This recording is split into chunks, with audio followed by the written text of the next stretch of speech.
10th class. हम लोग start कर रहे हैं चैप्टर आपकी क्लासेस। काफ़ी छुट्टियां गुजर गई हैं, टाइम हमारे पास वैसे भी 10th के एग्ज़ाम्स के लिए कम होता है, आप लोगों को पता है। जैसे कि अब हम स्टार्ट करेंगे हमारा फिज़िक्स का simple chapter number 10, unit number 10। ये हमारे पास चैप्टर यूनिट जो 9 थे वो हम 9th क्लास में पढ़ चुके थे। अब जो यूनिट 10 है हमारा स्टार्ट फर्स्ट चैप्टर ही 10 से होता है, इसलिए जो फर्स्ट चैप्टर का नाम ही हमारे पास क्या जाता है, सिंपल हार्मोनिक मोशन। इस चैप्टर में हम डिस्कस करेंगे कि अगर हम वैसे बात करें, देखें इसी चैप्टर को, तो सिंपल देखें तो हमारे पास सिंपल मोशन, किसी भी चीज़ के जो सिंपल और मोशन की बात करें तो कोई भी चीज़ जब मूव कर रही हो, किसी भी चीज़ की मोशन मूवमेंट को हम देखेंगे सिंपल मोशन। अगर हम देखें तो इसमें जो न्यू बात है वो हार्मोनिक। ये हार्मोनिक एक्चुअली है क्या चीज़? तो हार्मोनिक मीन्स के कोई भी चीज़ जो अपने फिक्स पॉइंट या मीन पोजीशन के इर्द गिर्द वाइब्रेट करे, वाइब्रेशन। ठीक है, मोशन के बारे में हम 9th क्लास में काफ़ी डिटेल से पढ़ चुके हैं। तो अब हम इसमें देखेंगे कि जब कोई चीज़ वाइब्रेट करती है अपनी फिक्स पोजीशन या मीन पोजीशन के इर्द गिर्द, तो क्या वो उसकी जो मोशन होगी वो सिंपल हार्मोनिक मोशन होगी। तो इसी तरह फर्दर हम इसको डिटेल में आगे डिस्कस करेंगे, लेकिन उससे पहले हम देख लें इस चैप्टर के अंदर हम क्या क्या चीज़ें डिस्कस करेंगे। सबसे पहला पॉइंट हमारा सिंपल हार्मोनिक मोशन। सेकेंड हमारे पास डैम्प्ड ऑसिलेशन। अगर हम सिंपल हार्मोनिक मोशन को ही थोड़ा सा देख लें कि सिंपल हार्मोनिक मोशन में क्या आएगा। फॉर एग्जांपल हमारे पास एक बाल एंड बाउल सिस्टम हम ले लेते हैं, कोई भी बाउल हो जो हम घरों में यूज़ करते हैं, कोई आइसक्रीम बाउल या वो कोई भी स्टोरेज बॉक्स जिसके अंदर आपको चीज़ स्टोर करते हो, उस तरह का एक बाउल लिया हमने। ठीक है, इस तरह का एक हमारे पास बाउल आ गया। अब उस बाउल के अंदर हमने क्या देखना है कि एक बॉल कोई भी बॉल, प्लास्टिक की बच्चों के पास खेलने के लिए बॉल्स होती हैं, उस बॉल को जब हम इसके सेंटर में रखेंगे, ठीक है, जिस पॉइंट पर वो हम सेंटर में रखेंगे वो इसकी मीन पोजीशन होगी, इसका एक फिक्स पॉइंट होगा। अगर हम सिंपल थोड़ा सा इसके ओवरव्यू में देखें या इसको देखें तो इस टाइम इसके ऊपर एक कोई ना कोई फोर्स एक्ट कर रही है, जो नॉर्मल फोर्स है, जिसको हम 9th क्लास में पढ़ चुके हैं, आर से रिप्रेजेंट करते हैं। और ये बॉल जिसका वेट जो है वो एक्ट कर रहा है डाउनवर्ड। यहाँ पे इस नॉर्मल फोर्स एंड वेट दोनों क्या है, equal but opposite in direction होने की वजह से ये एक दूसरे को क्या कर देंगे, कैंसल आउट, जिसकी वजह से बॉल इस टाइम क्या है, रेस्ट पोजीशन में।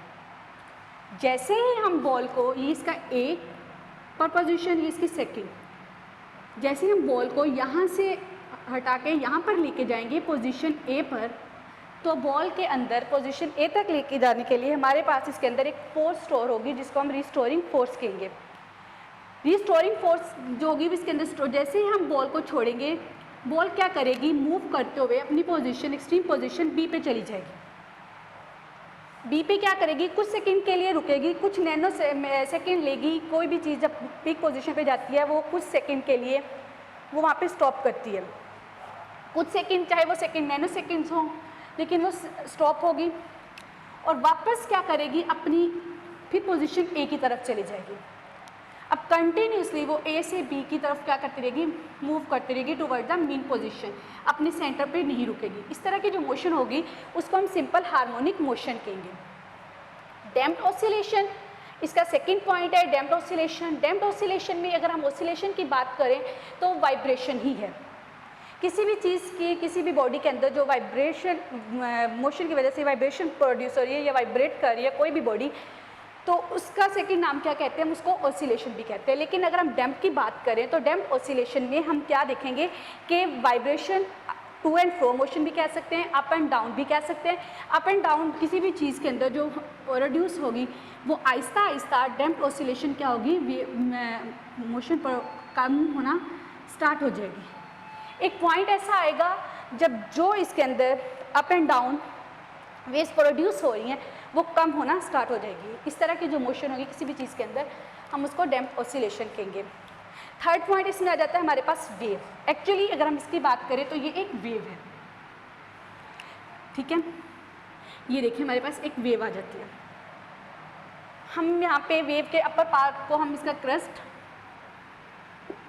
और लोअर पार्ट जो हमारे पास ये होता है इसको हम ट्रफ कहते हैं, ठीक है। वेव्स हमारे पास यहाँ पे वेव्स के अपर पार्ट को हम क्रस्ट कहते हैं, ट्रफ कहते हैं। वेव के लिए हमारे पास आगे हम इनकी डिफरेंट टाइप्स होती हैं। एक टाइप जिसमें हम देखेंगे कि 2 टाइप्स हमारे पास वेव की होती हैं, एक जिसके लिए हमें मीडियम रिक्वायर्ड होता है और सेकंड टाइप जिसके लिए हमें मीडियम रिक्वायर्ड नहीं होता।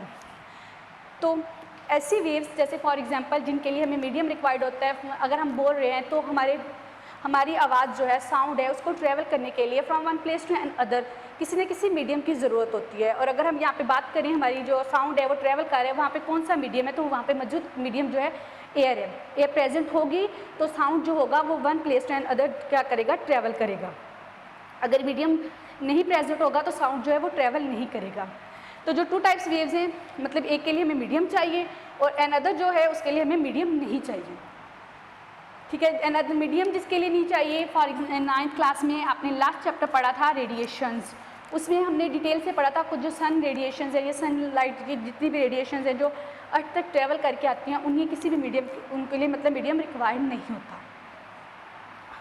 ठीक है, अब जो नेक्स्ट टॉपिक है हमारे पास टाइप्स ऑफ मैकेनिकल वेव्स। ये एक्चुअली वेव की ही एक टाइप है, मैकेनिकल वेव्स। मैकेनिकल वेव्स हम इसके अंदर डिस्कस करेंगे उन वेव्स को जिनको मूव करने के लिए या ट्रैवल करने के लिए from one place to another किसी मीडियम की ज़रूरत होती है। ठीक है, और लास्ट टॉपिक जो होगा हमारा इस चैप्टर का वो होगा रिपल टैंक। रिपल टैंक जो है इसके अंदर हम देखेंगे कि जो वेव्स हैं प्रोड्यूस करते हैं, ये एक एक्चुअली इंस्ट्रूमेंट है जिसके ज़रिए हम क्या करेंगे, वेव प्रोड्यूस करेंगे। Instrument use to produce waves. ठीक है, तो इसके अंदर हम ये 5 टॉपिक जो है वो डिटेल से डिस्कस करेंगे। सबसे पहले सिंपल हार्मोनिक मोशन, सेकंड हमारे पास आ जाएगा जिसमें टू एंड फ्रो, ठीक है, up and down motion, damped oscillation के इसमें वाइब्रेशन प्रोड्यूस होती है, लेकिन आफ्टर सम टाइम क्या होता है, कुछ टाइम के बाद वो वाइब्रेशंस आहिस्ता आहिस्ता उनका एम्पलीट्यूड कम होना स्टार्ट हो जाता है। एक पॉइंट ऐसा आता है कि वो जो वेव प्रोड्यूस हुई होती है या वाइब्रेशन हो रही होती है वो बिल्कुल ख़त्म हो जाती है। सेकेंड हम वेव की बात करेंगे कि वेव्स किस तरह की होती है और उनके लिए कौन कौन सी वेव्स के लिए हमें मीडियम चाहिए होता है और किस वेव के लिए हमें मीडियम नहीं चाहिए होता है। सेकेंड हम इसी वेव की एक टाइप को देखेंगे, मैकेनिकल वेव्स। मैकेनिकल वेव्स वो वेव्स होती हैं जिसके लिए हमें मीडियम रिक्वायर्ड होता है। और थर्ड वन रिपल टैंक, जिसके अंदर हम देखेंगे ये एक एक्चुअली एक इंस्ट्रूमेंट है जिसकी वजह से हम क्या करेंगे, वेव प्रोड्यूस करवाएंगे। अब हम स्टार्ट करते हैं हमारा first topic simple harmonic motion. अगर हम सिंपल हार्मोनिक मोशन की बात करें तो हमारे पास सिंपल, मैंने आपको बताया कि बिल्कुल सिंपल हार्मोनिक की बात करें तो आपके पास आ जाएगी किसी भी चीज़ की वाइब्रेशन या ऑसिलेशन। वाइब्रेशन और ऑसिलेशन, उसको हम क्या कहेंगे, सिंपल हार्मोनिक मोशन। ठीक है, और इसके आगे सिंपल हार्मोनिक मोशन को एक्सप्लेन करने के लिए हम फर्दर 3 टॉपिक्स को मतलब डिटेल से डिस्कस करेंगे और उनकी जो मोशन होगी उनको देखेंगे क्या वो सिंपल हार्मोनिक मोशन के अकॉर्डिंग ही मूव कर रही है बॉडीज़ या नहीं। सबसे पहले mass attach to the spring. हम देखेंगे कि हमारे पास एक मैस होगा, कोई भी मैस ले लें और हम एक स्प्रिंग ले लेंगे। स्प्रिंग फॉर एग्जांपल आपने एक स्प्रिंग ले लिया कोई भी और उसके साथ हम क्या कर देंगे, अटैच कर देंगे मैस। इसकी मोशन देखेंगे कि जब आप इसको मैस को अपवर्ड लेके जाएंगे और बैकवर्ड लाएंगे तो क्या इसके अंदर जो मोशन हो रही है वो according to simple harmonic motion उसकी मोशन है। Second ball and bowl system जो मैं आपको पहले बता चुकी हूँ कि इसमें इसको भी हम डिटेल में डिस्कस करेंगे। लास्ट वन है सिंपल पेंडुलम। सिंपल पेंडुलम हमारे पास एक इस तरह का कैलिक बॉडी होती है, फिक्स पॉइंट लेते हैं, उसके साथ हम स्ट्रिंग लेते हैं, स्ट्रिंग अटैच कर देते हैं और उसके एंड पे एक मेटल बॉब या कोई भी मैस हम क्या कर देते हैं, अटैच कर देते हैं। इसकी मोशन को फिर हम देखेंगे, इसको मूव करवा के इसके 2 पॉइंट रख लेंगे, ए पॉइंट एंड बी पॉइंट। जब आप ए पॉइंट पे लेके जाके इसको छोड़ेंगे तो ये अपने ए पॉइंट से मूव करता हुआ पॉइंट बी तक जाएगा। तो क्या इसकी मोशन जो है ये सेटिस्फाई कर रहा है सिंपल हार्मोनिक मोशन को। इसकी मोशन जो है वो अकॉर्डिंग टू हमारे सिंपल हार्मोनिक मोशन का जो डेफिनेशन होगी उसके अकॉर्डिंग हो रही है या नहीं। तो इन 3 टॉपिक्स की मदद से हम सिंपल हार्मोनिक मोशन को डिस्कस करेंगे। तो सबसे पहला हमारा जो टॉपिक है तो सिंपल हार्मोनिक मोशन की अगर आप डेफिनेशन की बात करें तो उसमें आ जाता है कि नेट फोर्स कि हमारे पास सबसे पहले सिंपल हार्मोनिक मोशन की अगर हम डेफिनेशन देख लें तो उसमें कहा जाता है कि व्हेन नेट फोर्स जो है वो एक्ट करती है occur when simple harmonic motion occur when the net force is proportional to the displacement from the mean position. अगर मैं इधर से आपको बता दूं, ये इसका जो ओ पॉइंट है ये इसकी क्या होगी आपके पास मीन पोजीशन। फॉर एग्जांपल हम यहाँ पे भी देख लें तो ये इसकी मीन पोजीशन है, मीन पोजीशन। ठीक है, हमारे पास कोई भी बॉडी है उसकी मीन पोजीशन पे जब आप फोर्स अप्लाई करें वो कोई ना कोई डिस्प्लेसमेंट कवर करे, डिस्प्लेसमेंट कवर करेगी from the mean position. Means के यहाँ से मूव करके वो यहाँ तक गई तो उसने कोई ना कोई डिस्प्लेसमेंट कवर किया and always directed to the mean position. और जो उसकी डायरेक्शन होगी वो हमेशा क्या होगी, always toward the mean position. For example कैसे कि जैसे आप इसको यहाँ से रिलीज़ करोगे तो ये मीन पोजीशन की तरफ ही मूव करेगा, लेकिन ड्यू टू इनर्शिया यहाँ पे रुकेगा नहीं, ये आगे चला जाएगा। जैसे इस पॉइंट पे पहुँचते हुए फिर वापस ये अपनी मीन पोजीशन की तरफ ही मूव करना स्टार्ट कर देगा। तो अब हम स्टार्ट करते हैं हमारा first topic simple harmonic motion. ठीक है, सिंपल हार्मोनिक मोशन के अंदर हमारे पास जो आएगी किसी भी चीज़ की, ये तो इस चैप्टर का हमने थोड़ा सा ओवरव्यू ले लिया। अब हम देखते हैं कि सिंपल हार्मोनिक मोशन में क्या आ जाएगा। To and fro motion, fro motion किसी भी बॉडी की जो मोशन होगी वो टू एंड फ्रो मोशन कर रही है, बैक एंड फोर्थ मूव कर रही है, इस तरह की जो मोशन होगी उसको हम सिंपल हार्मोनिक मोशन कहेंगे। ये एक स्पेशल, ये किसी भी बॉडी के अंदर जब वाइब्रेशन प्रोड्यूस हो जाती है उसको हम ऑसिलेशन भी कहते हैं, वाइब्रेशन भी कहते हैं, और उसकी स्पेशल काइंड है जिसको हम सिंपल हार्मोनिक मोशन कहेंगे। ठीक है, तो हमारे पास सबसे पहला आ जाता है मोशन ऑफ, जिसकी सबसे सिंपलेस्ट टाइप जो है वो ऑसिलेटरी मोशन की, वो हमने क्या करना है, हमारे पास आ जाती है mass attach to a spring, कि हमने एक स्प्रिंग लेना है और उसके उससे किसी मैस को अटैच कर देना है और उसकी जो मोशन होगी फिर हम उसको आगे फर्दर डिस्कस करेंगे। ठीक है, चलिए अब हम स्टार्ट करते हैं। Mass attach to the spring, mass attach to spring. ठीक है, अगर हम यहीं से देखें तो अपने इसी टॉपिक को कि हमने एक स्प्रिंग लेना है जो हमने क्या किया, हॉरिजॉन्टल सरफेस पे, हॉरिजॉन्टल हमारे पास क्या होता है एक्स एक्सिस, वर्टिकल क्या हो जाता है वाई एक्सिस। तो हमने क्या कर देना, एक स्प्रिंग लेना, उसको प्लेस किया हॉरिजॉन्टल, ये ठीक है। उसके साथ क्या कर दिया, अटैच मैस, कोई भी मैस हमने इसके साथ क्या कर देना है, वन एंड पे अटैच कर देना। ये यहाँ पर हमारे पास फिक्स्ड हुआ है। ठीक है, ये हमारे पास क्या आ गया, मैस अटैच हो गया। ये हमारे पास स्प्रिंग था, उसके साथ हमने क्या कर दिया, मैस अटैच कर दिया।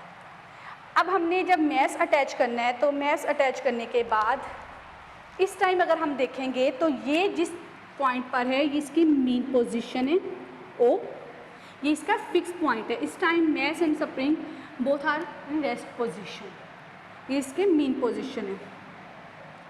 ठीक है, यहाँ पे हम लिख भी लेते हैं, ये इसका क्या है, mean position. Simple harmonic motion के अंदर जो हमने डिस्कस करना है उसकी एक मेन पॉइंट है कि जो बॉडी है वो मूव करे अपनी मीन पोजीशन के इर्द गिर्द।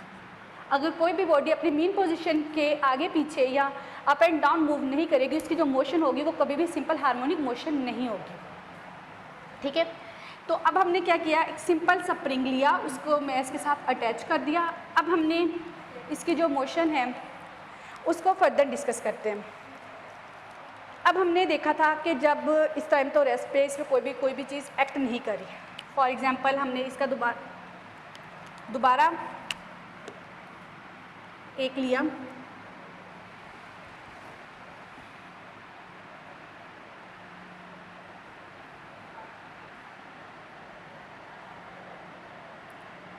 पोजीशन ए, हमने मैस को खींच के पोजीशन ए पर ले गए। ठीक है, जब आपने मैस को, तो ये क्या हो गया, आपके पास एक्सपैंड होके पोजीशन यहाँ से, इसका फिक्स पॉइंट था, मीन पोजीशन से मूव करके पोजीशन ए पर चला गया। क्या कि अब जब हमने इसके ऊपर इसको खींचा तो इसके ऊपर हमने कोई ना कोई फोर्स अप्लाई की, तो बॉडी ने या उस मैस ने क्या किया, डिस्प्लेसमेंट कवर किया, कि हमारे पास क्या आ गया, डिस्प्लेसमेंट। डिस्प्लेसमेंट के बारे में हम 9th में पढ़ चुके हैं। शॉर्टेस्ट डिस्टेंस होता है बिटवीन 2 पॉइंट्स। जब आपने यहाँ पे फोर्स अप्लाई की तो उसने उस मैस ने या उस बॉडी ने क्या किया, डिस्प्लेसमेंट कवर किया। अब देखें, जब हम ज़्यादा फोर्स अप्लाई करेंगे किसी भी बॉडी पर, वो ज़्यादा डिस्प्लेसमेंट कवर करेगी, और अगर हम कम फोर्स अप्लाई कर रहे हैं किसी भी बॉडी पर तो वो कम डिस्टेंस कवर करेगी। तो इनके दरमियान जो रिलेशन आएगा हमारे पास वो क्या होगा, डायरेक्टली प्रोपोर्शनल। ठीक है, डायरेक्टली प्रोपोर्शनल। यहाँ पे हमारे पास डिस्टेंस जो आ गया, हमारे पास फोर्स अप्लाई की उस बॉडी पे, उसने डिस्टेंस कवर किया जो डायरेक्टली प्रोपोर्शनल है, F directly proportional to displacement. यहाँ तक तो हमने ये दो चीज़ें इसकी देख ली। लेकिन इसी के साथ अगर हम देखें तो हमारे पास यहाँ पे आ जाता है, अगर हम देखें तो हम प्रोपोर्शनैलिटी ख़त्म करने के लिए एक साइन यूज़ करते हैं। वो क्या होता है आपके पास, F इक्वल, सेकेंड वन हम प्रोपोर्शनैलिटी खत्म करने के लिए कांस्टेंट यूज़ करते हैं, और साथ में हम क्या लगा देते हैं, डिस्प्लेसमेंट x। ठीक है, लेकिन यहाँ पर हमारे पास एक चीज़ है जो नेगेटिव साइन है। नेगेटिव साइन हमें क्या शो कर रहे हैं कि हमारे पास स्प्रिंग कांस्टेंट, वो मैं आपको बताती हूँ स्प्रिंग कांस्टेंट क्या है। पहले ये आपके पास क्या आ जाएगा, कांस्टेंट स्प्रिंग कांस्टेंट। ये आपके पास क्या है, डिस्प्लेसमेंट। ये आपके पास फोर्स, और यहाँ पे एक चीज़ रहेगी वो आपके पास है नेगेटिव साइन। जब हमने फोर्स अप्लाई की, इसको खींचा, तो इसके अंदर जो फोर्स थी, एक कोई ना कोई फोर्स, इस टाइम फोर्स उसके अंदर क्या हुई, स्टोर हुई। वो फोर्स यहाँ पर क्या होना स्टार्ट होगी, इस पोर्शन के अंदर स्टोर होना स्टार्ट हो जाएगी। तो उस फोर्स को हम क्या कहेंगे, रीस्टोरिंग फोर्स। इस फोर्स को हम क्या बोलेंगे, इस टाइम यहाँ पे जो फोर्स होगी इसको हम कहेंगे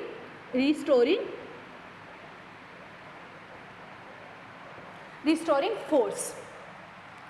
अब रिस्टोरिंग फोर्स की वजह से जैसे ही हम इस मैस को यहाँ पर छोड़ेंगे, ये बॉडी यहाँ, ये मैस यहाँ पर स्टॉप नहीं होगा, ये मूव करना स्टार्ट कर देगा टुवर्ड द मीन पोजीशन। ये यहाँ से मूव करता हुआ क्या करेगा, अपनी मीन पोजीशन ओ पर वापस आएगा, लेकिन ये यहाँ पर रुकेगा नहीं, ड्यू टू इनर्शिया। इनर्शिया की प्रॉपर्टी है कि वो किसी भी बॉडी को रेजिस्ट करती है कि उसके अंदर चेंज ना आए, अगर वो इन स्टेट ऑफ मोशन है या इन स्टेट ऑफ रेस्ट है। 9th क्लास में आपने इनर्शिया के बारे में पढ़ा हुआ है। इनर्शिया जो है, इनर्शिया की वजह से वो अपनी पोजीशन पर ए पर नहीं रुकेगा, वो यहाँ से मूव करता हुआ पोजीशन बी पर आ जाएगा। ये इसकी पोजीशन क्या है, बी। ये मीन पोजीशन थी ओ, ये इसकी एक्सट्रीम पोजीशन ए, और ये इसकी एक्सट्रीम पोजीशन क्या हो गई, बी। ठीक है, बी पोजीशन पे वो कुछ सेकेंड के लिए कह लें, 1 सेकेंड या 0.0 सेकेंड, नैनो सेकेंड के लिए रुकेगा, और अगेन मूव कर जाएगा अपना मीन, फर्दर मूव कर जाएगा पोजीशन ओ की तरफ। ये तो हमने यहाँ पर इतनी चीज़ को डिस्कस कर लिया। ये नेगेटिव साइन, नेगेटिव साइन जो है ये हमारे शो करता है कि जो फोर्स अप्लाई की गई है इस मैस पर, ये ऑपोजिट है, ऑपोजिट डायरेक्शन को। मैस अब आपका इस डायरेक्शन में मूव कर रहा है, जो फोर्स उस पर स्टोर हो रही है उसकी डायरेक्शन क्या है, ऑपोजिट टू द मैस। ठीक है, ऑपोजिट डायरेक्शन को शो करेगा कि जो फोर्स है उस टाइम मैस की क्या है, ऑपोजिट डायरेक्शन में। अब अगर हम देखें इसी चीज़ के अंदर, तो हमने देखा था कि आपके पास आ जाता है स्प्रिंग कांस्टेंट के नहीं, मैंने अभी अपने डिस्कस किया कि के एक्चुअली क्या है। स्प्रिंग कांस्टेंट तो मैंने आपको बता दिया था। स्प्रिंग कांस्टेंट जो है वो डिपेंड करता है स्टिफनेस ऑफ द स्प्रिंग। ये जो स्प्रिंग है ये सॉफ्ट है या नेचर कह लीजिए उसकी, वो किस तरह के मटेरियल से बना, वो हार्ड है या वो सॉफ्ट है। अगर तो हार्ड सॉफ्ट स्प्रिंग अगर आप देखें बॉल पॉइंट्स के अंदर होते हैं, आप थोड़ा सा स्ट्रेच करते हो वो बिल्कुल स्ट्रेट हो जाते हैं, खींचते उसको थोड़ा सा। लेकिन अगर आप स्टेपलर या किसी बड़ी चीज़ के अंदर देखें या साइकिल वगैरह के अंदर जो स्प्रिंग होते हैं वो बहुत ज़्यादा हार्ड होते हैं, उन पर ज़्यादा फोर्स लगानी पड़ती है कि वो थोड़ा सा स्ट्रेट हो जाए या थोड़ा सा उनको मूव करवाने के लिए। तो वो के जो होगा वो डिपेंड करेगा स्टिफनेस ऑफ द स्प्रिंग के, स्प्रिंग की जो है वो हार्ड है या वो सॉफ्ट है। लेकिन यहाँ पर अगर हम देखें तो एक और चीज़ आ जाती है कि बॉडी का कोई ना कोई मैस है। हम पढ़ चुके हैं F is equal to M A. ठीक है, F is equal to M में यहाँ पे फोर्स जो है वो डायरेक्टली प्रोपोर्शनल एक्सेलरेशन के। कैसे कि अगर हम देखें, जैसे ही इस पोजीशन O पे था, आपने यहाँ पे फॉर एग्जांपल, मैंने जस्ट एग्जांपल देने के लिए आपको कहा 1 2 3 4, जैसे जैसे बॉडी के अंदर हम पोजीशन A की तरफ लेके जा रहे हैं वैसे वैसे डिस्प्लेसमेंट क्या होता जा रहा है, ज़्यादा होता जा रहा है। इसी तरह बॉडी के अंदर एक्सेलरेशन भी क्या होता जाएगा, ज़्यादा होता जाएगा। एक्सट्रीम पोजीशन पे पहुंचने पे एक्सेलरेशन और फोर्स दोनों क्या होंगी, उसके अंदर मैक्सिमम होंगी, और उस फोर्स को हम इसके अंदर रिस्टोरिंग फोर्स भी कहेंगे। अब हमारे पास अगर हम यहाँ पे पुट करें F की जगह हम ये वैल्यू M में इसके अंदर पुट कर दें तो हमारे पास क्या बन जाएगी इक्वेशन, क्या बनेगी हमारे पास अगर हम यहाँ पर पुट कर दें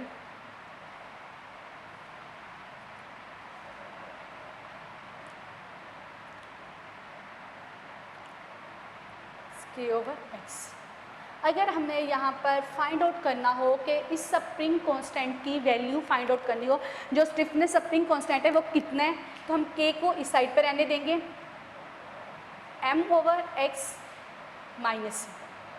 और अगर हमने फाइंड करनी हो X की वैल्यू कितनी है, हम वो भी फाइंड आउट कर सकते हैं कि X हमारे पास कितना आएगा, F is equal to minus KX, वो मैं आपको बता चुकी हूँ।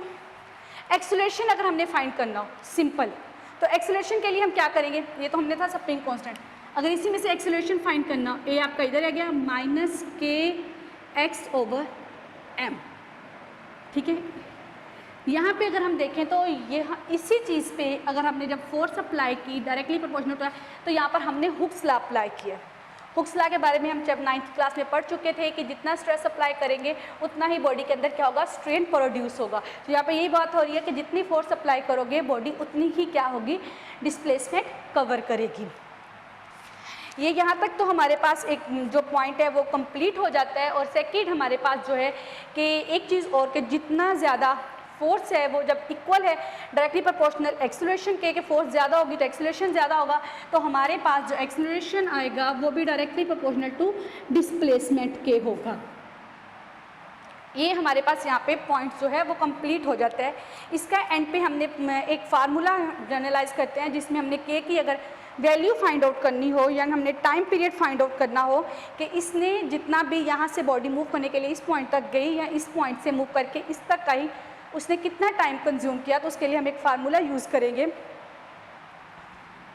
जो होगा हमारे पास T इज़ इक्वल टू 2 पाई, T हमारा रिप्रेजेंट कर रहा है टाइम पीरियड को, 2 पाई हमारे पास क्या आ जाएगा फार्मूले का, और M/K। M क्या है, उस बॉडी का मैस, K क्या है हमारे पास उसका स्प्रिंग कांस्टेंट, के उसकी जो स्टिफनेस है वो हार्ड है या कम है। यहाँ पे हमारा इसका फर्स्ट टॉपिक कंप्लीट हो जाता है जिसमें हमने क्या देखा, mass attach to the spring. हमने एक मैस लिया, इस टाइम वो मीन पोजीशन पे था, उसके अंदर कोई भी फोर्स नहीं थी, वो रेस्ट पोजीशन में था। जैसे हम उसको पोजीशन ए पर लेके गए तो उसने कोई डिस्प्लेसमेंट कवर किया, जो हम देख चुके हैं force directly proportional to the displacement. एक प्रोपोर्शनैलिटी खत्म करने के लिए हम एक कांस्टेंट यूज़ करते हैं और एक इक्वल का साइन लगाते हैं। कांस्टेंट के यूज़ किया जो हमें बताता है कि जो स्प्रिंग है उसकी स्टिफनेस कैसी है, वो हार्ड है या सॉफ्ट है। जैसे ही हमने इसको छोड़ा, वो क्या किया, अपनी मीन पोजीशन पर आया और वापस अपनी वो वहाँ पे रुका नहीं। क्यों नहीं रुका, ड्यू टू इनर्शिया, वो पोजीशन बी पर गया। इसी तरह वो क्या करेगा, अगेन पोजीशन बी पर स्टॉप नहीं होगा, वो वापस पोजीशन ए पर चला जाएगा। इसी तरह कंटिन्यूसली इसके कुछ टाइम तक वाइब्रेशन जो है वो मूव करता रहेगा जब तक उसके अंदर रिस्टोरिंग फोर्स जो है वो ख़त्म नहीं हो जाती। फिर इसी चीज़ को ख़त्म करने के लिए हमने देखा वी नो डेट फोर्स जो है वो डायरेक्टली प्रोपोर्शनल ए की होती है, एम ए की इक्वल होता है। हमने इसी क्वेश्चन में एम को पुट करके अगर हमने फाइंड आउट करनी हो के की वैल्यू तो हम इसको रीअरेंज करके फाइंड आउट कर सकते हैं। एक्सेलरेशन करना हो तो उसी इक्वेशन को आप दोबारा रीअरेंज करें, -kx/m। और डिस्प्लेसमेंट नेक्स्ट हमारे पास आ जाता है, वो मैं आपको बता चुकी हूँ। फोर्स और एक्सेलरेशन दोनों जो होते हैं वो एक दूसरे सेम होते हैं कि फोर्स जो होगी कि जो डायरेक्शन होगी वही एक्सेलरेशन की डायरेक्शन होगी। जो फोर्स ज़्यादा होगी तो एक्सेलरेशन भी ज़्यादा होगा, फोर्स कम होगी तो एक्सेलरेशन भी कम होगा। तो जब फोर्स डायरेक्टली प्रोपोर्शनल आपके पास एक्स के डिस्प्लेसमेंट के आ रही तो एक्सेलरेशन भी है वो आपके डायरेक्टली प्रोपोर्शनल टू डिस्प्लेसमेंट ही आएगा। आप इस टॉपिक को पढ़े, ये थ्योरी है तकरीबन, लेकिन अगर आप ये जस्ट 3 डायग्राम्स आप समझ लोगे तो आपके लिए पूरे टॉपिक की थ्योरी लिखना क्या हो जाएगा, बहुत ज़्यादा आसान हो जाएगा। और ये इस चैप्टर का फर्स्ट टॉपिक है और फर्स्ट लॉन्ग क्वेश्चन भी आप कह लें, इस चैप्टर में से लॉन्ग ही आता है और ये मेरा ख्याल है फर्स्ट लॉन्ग क्वेश्चन है इस चैप्टर का, जो मेरा ईजी भी तब होगा जब आपको ये तीनों डायग्राम्स समझ आ जाएगी। और इसमें से अगर कोई चीज़ आपको समझ नहीं आए तो आप पूछ सकते।